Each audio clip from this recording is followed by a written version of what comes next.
mulimu abantu Katonda bawangaaza n'abawa emyaka egimenya amateeka. Omukadde oyo golaba gwe bakulula alina emyaka 13 gy'emyaka gy'alina gy'awangadde ku nsi, emyaka 13. Naye omukadde ono takyasobola kutambula era bamukululira bukululizi ku ddiba okumutwala mu kifo ekirala kuba n'okumusitula tekuyinza bba kwa buli kaseera. Yazimba amagulu, yazimba n'emikono, baaba mukosa. Omukadde ono ku myaka 13 gy'alina olugezigezi kwatudde. Omukadde ayina olugezigezi olw'ekigo ekyawaggulu nze lwe mulabyeko. Tayagala kunaaba. Okunaaba tayagalirako ddala. Era okumunaaza bamala kumulimbalimba nga mwana muto we bamulimbalimba. Nga olaba wanaazanga omwana wedda n'akaaba ng'omala kumulimba n'omuzza eno n'omuzza eri, omukadde ono bw'atyo naye we bamukola. Ekyokubiri, omukadde ono ssebo tapama bweru, tapama mu ttooyi. Omukadde ono apama mu nnyumba. Apama mu nnyumba ye gy'aba ayagala. Era agambye bazzukulu be bamutwale mu ttooyi apame. Akole popo. Popo ayagala kumukola mu nnyumba.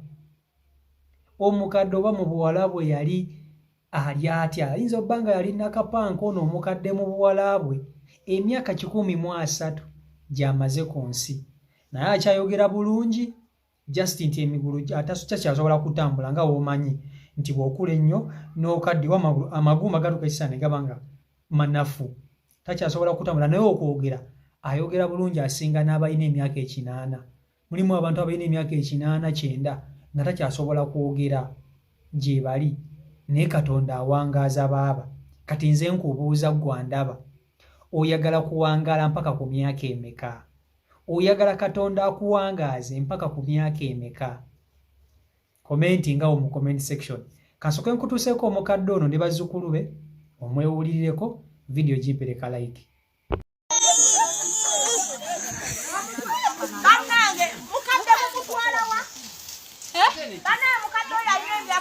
Senga jjajja omutwala wa. Omukadde alina emyaka 13. Ekikulu yanti tuwangaala nnyo. Agenda kunaaba.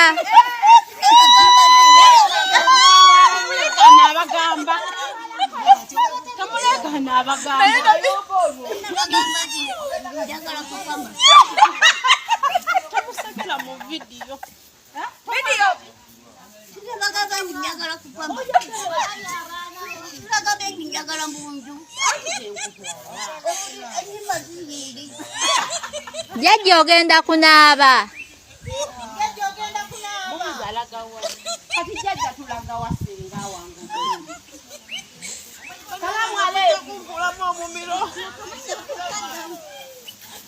Tujjagenda.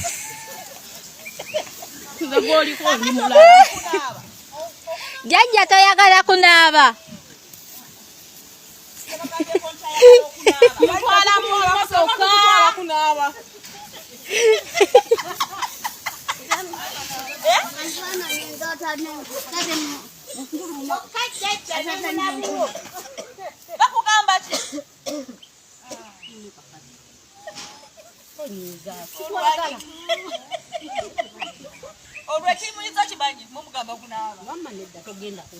Jjajja amazzi gookya.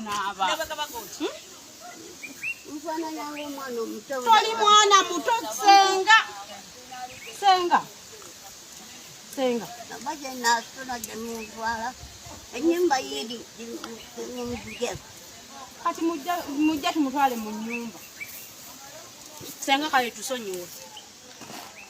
Kati tukwate tutya. Osokwa yimukemu. Yo. Enyumba yino tugiye. Ati gimirira tugenda kunju. Ati gwe wetengerere. Kati ngwa. Mulabye mungwa. Atujja kugwa. Yangu kwa hiyo. Agenda gani? Kwata mu. Tereza gosi zilizo natakusiga. Ndo munju. Atukubya kikala. Mama mukaba. Okuguru kulikebwa. Okuguru. Mulitofa era mu butuufu mulimu omuntu Katonda gw'awangaaza n'ogamba bannange nange naatuukayo eyo naye nga nawe gye weegomba okutuuka olina okuba nga wakola.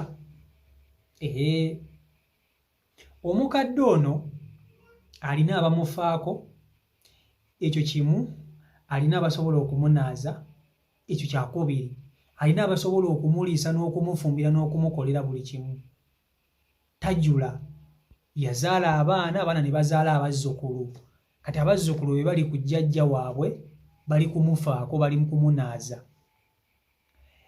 Okuwangaala okutuuka eyo mukadde gy'ali ku myaka 13, myaka 9, gye mwagala okuwangaala, mulina nno okukola. Tulabye abakadde bangi nga kituufu Mukama Katonda abawangaaza bali myaka 8, myaka 9, naye nga waasula, nga basula eyo mu kyalo mu buyumba bwa ssubi, asula wansi, kwegamba ng'obulamu bubi. Abamu babasanga baafiira dda ne mu buliri kubanga tebalina ababafaako. Kati obuwangaazi tubwagala, naye tulina okukolerera obuwangaazi bwaffe ssebo, nabyo kintu kikulu. Tolowooza nti Katonda agenda kuwangaaza buwangaaza obeere ku nsi osumbuwe abantu. Katonda omukadde ali mu mbeera gy'alimu nti abantu bamufaako, bamulabirira kubanga yakikolerera. Abaana yabazaala, era mu butuufu kiba kirungi omuntu n'ozaala abaana nga bangi. Abaana bo bayinza obutakulabirira naye ate abazzukulu be bayinza okukubeererawo. Kati ono omukadde abamuliko bazzukulu, kuba ku myaka 10 gy'alina abaana be bali myaka 7 nabo. Bali mu 7, bali mu 8 abaana baazaala. Kati abazzukulu bano bali myaka 4, myaka 35, myaka 5 be bamuliko, be bamulabirira. So obuwangaazi tubwagala naye tulina okubukolerera. Kati nze ekibuuzo kyange nakubuuziza gwandaba, oyagala owangaale mpaka ku myaka emeka? Oyagala Katonda akuwangaaze mpaka ku myaka emeka?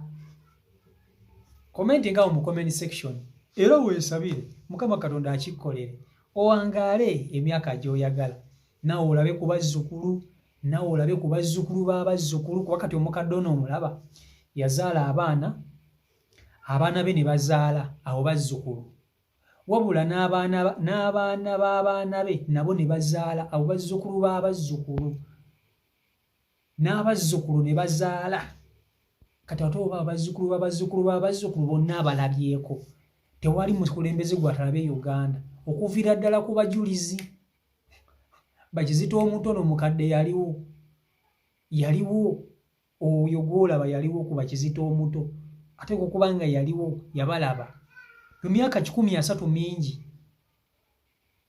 tulaba wanene abamu bawangala ku myaka 80 n'abanga nga takyategeera. Naye Mukama w'abawangazza omukadde ono ng'akyasobola okwogera. Mukama wa buyinza awangaaza. Era mmwe abasaba emyaka, making sure nti emyaka gy'osaba ogikolerera, togenda mu mala gatuukayo obutuusi kusumbwa na kumenya abantu. Naye omukadde alina olugezigezi. Ono omukadde alabika mu buto bwe yali nakawanga nga nakapanga nga tasaagirwako, nga tanyigirwa mu ttooke, ate nga mumpi nga bw'obamanyi abakazi abampi. Nze mmulabye okusinziira ku bigambo bye nga bw'ayogera, tayagala kunaaba.